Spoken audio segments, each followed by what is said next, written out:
Sekali lagi gue ingin tawarkan kepada oknum anggota polisi tersebut dan Ibu Supriyani, ayo berdamai, uang 50 jutanya dari saya. Hubungin, DM saya aja, DM Instagram saya kasih.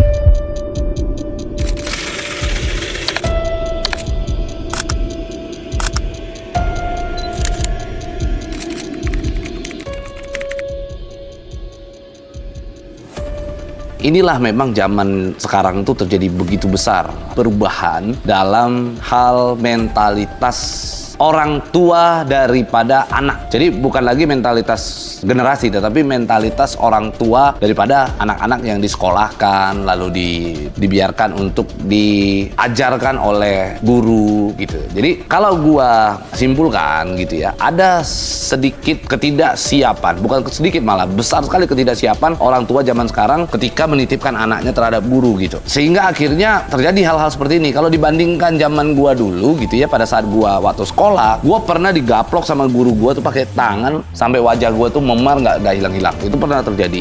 Gua pernah juga ditoyor sama guru dari belakang, ini sampai kacamata. Dulu gua pakai kacamata gua sampai terbang gitu. Bahkan tangan gua pernah dihajar pakai tongkat sapu, itu juga pernah dilakukan. Hasilnya itu akhirnya membentuk kita para murid itu untuk mentalnya menjadi baik ke depannya. Selama hukuman-hukuman atau sanksi-sanksi yang diberikan dalam bentuk kekerasan yang masuk di dalam golongan diwajarkan, menurut gua itu it's okay. Itu boleh, sah dilakukan. Tetapi sekarang kondisinya adalah kalau kita bicara si oknum polisi tersebut akhirnya melaporkan si guru, lalu sempat ada isu katanya meminta uang 50 juta rupiah. Menurut gua ini adalah hal yang konyol sekali gitu. Sementara guru tersebut adalah guru honor yang gajinya cuma 300.000. Jadi gue sih menawarkan saja kepada Supriyani tersebut, guru tersebut, dan si oknum polisi tersebut, hubungin gue gitu. Kalau memang butuh uang 50 juta nggak apa-apa, uang 50 jutanya dari saya yang kasih, silakan, udah selesaikan lah ini secara kekeluargaan. Karena jangan sampai menciderai profesi masing-masing. Karena kedua orang tersebut yang sedang berseteru ini adalah profesi-profesi yang mulia. Polisi menjaga keamanan, guru adalah untuk membangun generasi bangsa untuk di kemudian hari begitu. Jadi saya berharap untuk kedua orang tersebut berdamai, silakan untuk saling duduk berbicara. Kalau memang si oknum polisi tersebut mau butuh uang gitu ya, katanya 50 juta, minta sama saya, nanti saya yang kasih aja uang 50 jutanya. Tapi hentikan perkara tersebut.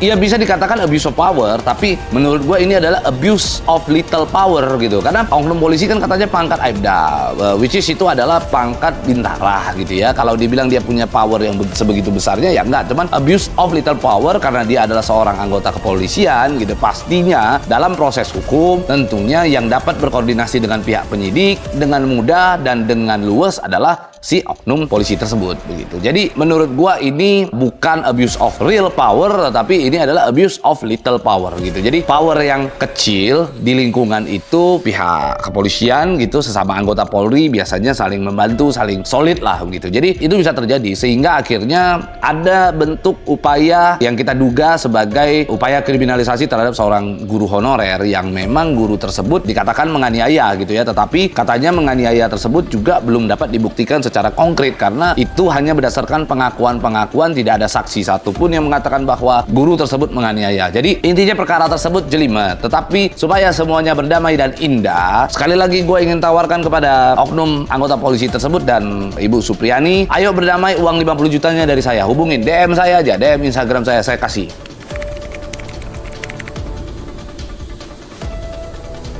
Sebenarnya begini, kalau selama niat daripada guru tersebut untuk menegakkan satu bentuk kedisiplinan gitu ya, katakan dia menghukum dengan cara memukul tangan, menjewer, masih dalam konteks-konteks yang wajar gitu ya, gua rasa itu oke. Itu nggak bisa dihukum, jangan pernah dihukum gitu. Akan tetapi kan sekarang bunyi dari pasal penganiayaan ini kan berbeda. Bunyi daripada pasal penganiayaan di dalam konteks hukum gitu ya, yang mana jika ada seseorang yang melakukan penganiayaan, syarat untuk terbuktinya penganiayaan tersebut tentu harus ada 2 orang saksi dan tentunya harus melalui visum begitu. Nah, kalau secara visum itu memang sudah terbukti, jelas, lalu ada 2 orang saksi, ya bisa berpotensi untuk dipidana juga si guru tersebut. Akan tetapi secara moralitasnya kan guru tersebut ingin mengajarkan tentang kedisiplinan terhadap murid. Kalau hanya masih kecil-kecil, pukul tangan, jewer, cubit, menurut gua itu adalah hal yang sangat wajar sekali dilakukan oleh seorang guru, karena guru juga manusia. Terkadang murid itu dikasih tahu juga kadang-kadang ngeyel kan. Perlu dibimbing, dibina, dikasih tahu, disentil dikit gitu kan, biar si murid tersebut juga paham bahwa perbuatan dia itu salah. Ada tipikal murid, gue yakin pada saat gue ngomong begini akan banyak sekali ibu-ibu di luaran sana yang ngomong, oh enggak kok, anak gue baik kok. Oh iya, mungkin anak anda baik. Anak anda dengan diomongkan, diberitahu baik-baik, dia bisa mengerti gitu. Tapi kalau ketemu dengan anak yang memang, kalau gue bilang sulit untuk diberitahu secara verbal, maka kadang-kadang perlu adanya sedikit teguran keras begitu. Kalau bagi gue itu adalah teguran keras, tapi tidak mengarah kepada penganiayaan. Misalnya dipukul tangannya, dicubit, dijewer, itu kan hal yang menurut gue adalah hal yang wajar gitu dilakukan oleh seorang guru ketika ingin memberitahu kepada anak murid tersebut, kamu salah, kamu harusnya disiplin. Itu kan poinnya. Netizen ini menurut gua sudah betul gitu ya. Jadi netizen ini ya sudah, apa yang ada di pikiran netizen, netizen merasa bahwa memang betul si Supriyani ini harus dibebaskan, Supriyani ini dalam rangka sedang dikriminalisasi, maka ayo suarakan agar majelis hakim juga bisa menilai berdasarkan opini gitu ya, berdasarkan opini yang terbentuk di luar. Ketika masyarakat misalnya sudah menyuarakan agar si Supriyani ini bebas, lalu si majelis hakim menggunakan opini tersebut sebagai bahan pertimbangannya, maka akan ada putusan yang terbaik lah pastinya terhadap si Supriyani, yang pastinya kita hormati saja putusan pengadilan itu kan. Cuman kan kembali lagi, kalau memang bisa ada jalur yang lebih baik, lebih enak, kenapa harus berlanjut ke dalam persidangan? Menurut gua, majelis hakim bisa melakukan perbuatan restoratif justice, di mana kedua belah pihak ini dipertemukan di dalam persidangan untuk ditemukan titik damainya. Karena keputusan hakim adalah keputusannya Tuhan, kan begitu? Karena hakim adalah wakilnya Tuhan di muka bumi ini. Jadi, kalau memang hakim mempertemukan kedua belah pihak lalu melakukan restoratif justice di dalam proses persidangan, boleh nggak? Itu boleh dilakukan. Menurut gua itu adalah jalur atau langkah awal gitu ya, kalau kita memang ingin mendapatkan titik cerah dari kasus tersebut. Kalau kembali lagi gua tawarkanlah kepada kedua belah pihak tersebut, kepada Supriyani dan kepada si oknum kepolisian tersebut, kalau memang nih butuh duit 50 juta tadi, udah DM gua kasih deh, tapi cabut laporannya, lalu buat surat perdamaian, sampaikan di persidangan, minta persidangan tersebut untuk tidak dilanjutkan. Itu sih poinnya.